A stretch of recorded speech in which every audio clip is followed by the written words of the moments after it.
Dear student, आज हम octahedral complex में क्रिस्टल फील्ड विभाजन के बारे में पढ़ेंगे, जो कि बीएससी पार्ट 3 इनऑर्गेनिक केमिस्ट्री के सिलेबस में। देखिए बच्चों, हमने पहले जो है क्रिस्टल फील्ड सिद्धांत के बहुत सारे जो मेन पॉइंट्स थे उसके बारे में पढ़ा, और उस क्रिस्टल फील्ड सिद्धांत को हम जो है यहाँ पर 3 प्रकार के कॉम्प्लेक्स के अंदर उस क्रिस्टल फील्ड सिद्धांत की क्रिस्टल फील्ड थ्योरी को हम यहाँ पर 3 प्रकार के कॉम्प्लेक्स, जिनकी शेप ऑक्टाहेड्रल है, जिनकी शेप टेट्राहेड्रल है, जिनकी शेप स्क्वायर प्लेनर है, उनके अंदर समझेंगे। और उसमें जो है मुख्यतः उस चीज़ को समझेंगे जिसमें डी कक्षकों का विभाजन होता है।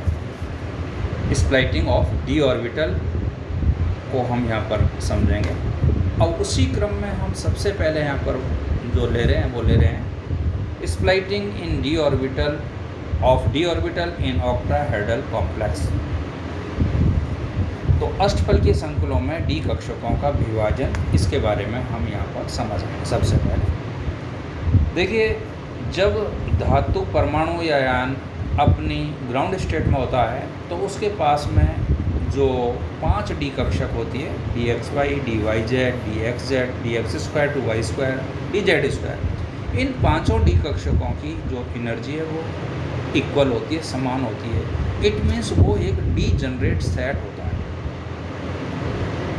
जब धातु से लिगेंड जोड़ते हैं, अब चूँकि हम यहाँ पर ऑक्टाहेड्रल कॉम्प्लेक्स ले रहे हैं, तो जैसे ही अष्टफल की संकुल में धातु से लिगेंड जोड़ेगा तो ये जो धातु की सभी जो 5 डी कक्षक है जो समान ऊर्जा की है वो प्रभावित होगी। इट मीन्स इनकी ऊर्जा समान नहीं रहेगी, या कुछ डी कक्षकों की ऊर्जा जो कि अक्ष के समांतर है, अलोंग द एक्सिस है, वो अधिक प्रतिकर्षित होगी। और वो ऑक्टाहेड्रल केस के अंदर जो है 2 डी कक्षक है, D x square to y square, d z square along the axis है, तो ये जो है लिगेंड से ज़्यादा प्रतिकर्षित होगी, रिपल होगी।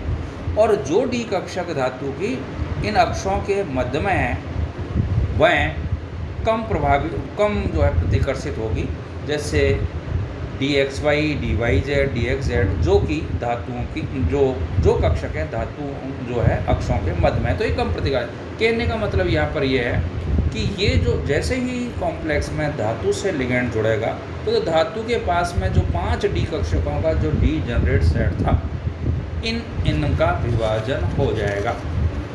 अब ये जो विभाजन हम अष्टफल की संकुल में पढ़ रहे हैं, तो यहाँ पर देखिए ये डायग्राम दे रखा है नोट्स के अंदर, ये splitting of metal D orbital in octahedral complex. अष्टफल की ये क्रिस्टल क्षेत्र में धातु डी कक्षकों का विभाजन। देखिए इसमें 3 पॉइंट लिए हैं यहाँ पर, ए बी सी। ए है, ये ए इस चीज़ को यहाँ पर रिप्रेजेंट करता है कि ये धातु जो है, धातु या धातु आयन, उसकी जो 5 और डी कक्षक है उनकी ऊर्जा समान है। इट मीन्स ये डी जनरेट सेट है। जैसे ही धातु से लिगेंड जुड़ेगा तो इन 5 डी कक्षकों की ऊर्जा बढ़ेगी। It means that is the excited state यहाँ पर आएगी, ये जो है इनकी संप्रस्था खत्म हो जाएगी, तो उसको रिप्रेजेंट किया है यहाँ पर, इनकी एनर्जी बढ़ेगी 20 से। पॉइंट बी दे रखा है इसमें। और तीसरी चीज़ यहाँ पर ये दिखाई है कि जैसे ही धातु से लिगेंड जुड़ता है तो जो अष्टफल की संरचना में जो 2 डी कक्षक है, D x square to y square और डी जेड स्क्वायर, जो कि अलोंग द एक्सिस है, जिनसे लिगेंड सबसे पहले टकराता है, उसमें ज़्यादा प्रतिकर्षण होता है, तो उनकी ऊर्जा यहाँ पर बढ़ रही है। और जो 3 डी कक्षक जो कि बिटवीन द एक्सिस है या जिनसे लिगेंड कम प्रतिकर्षित होता है, रिपल होता है, D x Y, D Y Z, D Z X, इन 3 की ऊर्जा यहाँ पर घट रही है। कहने का मतलब यहाँ पर यह है कि अष्टफल के संकुलों में धातु से जैसे ही लिगेंड जुड़ता है उसकी डी कक्षकों का विभाजन हो जाता है, और जिसके परिणाम स्वरूप यहाँ पर 2 सेट बनते हैं, एक T2G और एक बनता है यहाँ पर EG। ये जो T2G सेट है उसकी ऊर्जा घटी है, जिसमें XY, YZ और ZX कक्षक है, और EG सेट जिसकी ऊर्जा बढ़ी है वो है DZ square, DX square to y, जो कि फिगर 1 में बिल्कुल क्लियर दिखाया गया है। ये ध्यान देने की वाली बात है बच्चों, यहाँ पर ये इस फिगर को बनाए तो उसके साइड में, लेफ्ट हैंड साइड में E that is the energy, potential energy. तो देखिए जो ए है उसकी ऊर्जा सबसे कम है, ग्राउंड स्टेट है, बी एक्साइटेड स्टेट है, और बी के सामने एक डॉट डॉट डॉट लाइन है, that is the average energy को शो करता है। और यहाँ पर ईजी सेट की ऊर्जा एवरेज एनर्जी से बढ़ी है, T2G सेट की ऊर्जा एवरेज एनर्जी औसत ऊर्जा से यहाँ पर घटी है। ये यहाँ पर इस डायग्राम के अंदर यहाँ पर बिल्कुल स्पष्ट रूप से दिखाया गया है। देखिए इसमें जो दो सेट बने, एक ईजी सेट और एक T2G सेट। इस ईजी सेट को हम बोलते हैं यहाँ पर डबल डी जनरेट सेट, डी संभ्रंश सेट, जो जिसकी ऊर्जा एवरेज एनर्जी से ज़्यादा है। और ये जो T2G सेट है इसको हम बोलते हैं ट्रिपल डी जनरेट सेट, त्रिसंभ्रंश कक्ष जो है सेट।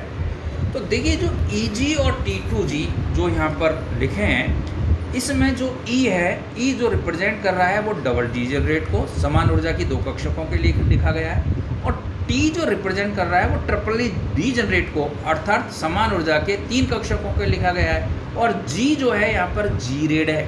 तो ये जो G रेड वर्ड यहाँ पर आया है वो इसलिए है, G यहाँ पर इसलिए आया है, या E अष्टफल की संरचना में E और T के साथ में जो G सब स्क्रिप्ट लिखा गया है, पादांक लिखा गया है, वो इसलिए लिखा है क्योंकि अष्टफल की संरचना में सममित केंद्र, सेंटर ऑफ सिमेट्री पाया जाता है। अगर हम मान लीजिए डी कक्षकों का विभाजन अगर हम टेट्राहेड्रल में करेंगे तो वहाँ पर जो G नहीं लिखा जाएगा, इसको आप क्लियर मान लें। क्यों? क्योंकि टेट्राहेड्रल स्ट्रक्चर के अंदर कोई सेंटर ऑफ सिमेट्री उपस्थित नहीं है। इसी प्रकार अगर मान लीजिए हम यहाँ पर अगर हम जो है आगे पढ़ेंगे, स्क्वायर प्लेनर कॉम्प्लेक्स के अंदर अगर डी कक्षकों का विभाजन पढ़ेंगे तो वहाँ पर G लिखा जाएगा। क्यों लिखा जाएगा? क्योंकि स्क्वायर प्लेनर जो है सममिति के अंदर सेंटर ऑफ सिमेट्री प्रेजेंस है। अब देखिए ये अष्टफल के क्षेत्र में जो डी कक्षक है जिनके दो समूह T2G EG में विभाजित हो जाते हैं। EG कक्षक जो कि अक्षकों की ओर अभिविन्यासित है, ओरिएंटेड है, वे अधिक प्रतीत होने के कारण उच्च ऊर्जा स्तर पर चले जाएंगे, और T2G कक्षक जो है अक्षों के मध्य में अभिविन्यासित है, वो निम्न ऊर्जा स्तर पर चले जाएंगे। यहाँ पर देखिए T2G कक्षक का कुल स्थायित्व बराबर होगा EG कक्षकों के कुल अस्थायित्व के, क्योंकि यहाँ गुरुत्व सेंटर जो है, गुरुत्व केंद्र, सेंटर ऑफ ग्रेविटी के नियम के अनुसार स्थिर वैद्युतिक बलों द्वारा किसी तंत्र के डी जनरेट ऑर्बिटल के विभाजन से ऊर्जा में कोई परिवर्तन नहीं आता है, अर्थात कक्षकों का केंद्रक वेरी सेंटर स्थिर रहता है, या डी कक्षकों के लिए स्थिर केंद्रक नियम सभी संकुलों पर समान रूप से लागू होता है। यह संकुलों की ज्यामिति पर निर्भर नहीं करेगा, चाहे संकुल की ज्यामिति टेट्राहेड्रल हो, चाहे ऑक्टाहेड्रल हो, और चाहे स्क्वायर प्लेनर हो। अब देखिए ये इस प्रकार से डी कक्षकों का जो इस प्रकार से अष्टफल के संकुल में जो डी कक्षकों का जो विभाजन हुआ उसमें दो सेट बने, T2G और EG। इस T2G और EG कक्षकों का जो ऊर्जा अंतर है इसको यहाँ पर जो है डायग्राम में दिखाया गया, डेल O से हमने रिप्रेजेंट किया गया। डेल इसमें जो है ऊर्जा के लिए है, और O जो वर्ड यूज किया है वो किया गया है ऑक्टाहेड्रल स्ट्रक्चर के लिए, और ये डेल O है वो tan dq के द्वारा भी प्रदर्शित किया जा सकता है। ये जो क्रिस्टल क्षेत्र विभाजन है, क्रिस्टल फील्ड स्प्लाइटिंग एनर्जी जो डेल O है या tan dq है, इसको हम बोलते हैं क्रिस्टल फील्ड स्प्लाइटिंग एनर्जी। अब देखिए EG जो कक्षक है इसकी जो ऊर्जा है औसत ऊर्जा से यहाँ पर जो है 0.6 डेल O या 3/5 डेल O या +6 dq बढ़ती है, जबकि T2G कक्षक की जो ऊर्जा है वो औसत ऊर्जा स्तर से -0.4 डेल O या 2/5 डेल O या -4 dq नीचे होती है या घटती है, जैसा पूरा डायग्राम फिगर नंबर 1 में स्पष्ट रूप से वहाँ पर दिखाया गया।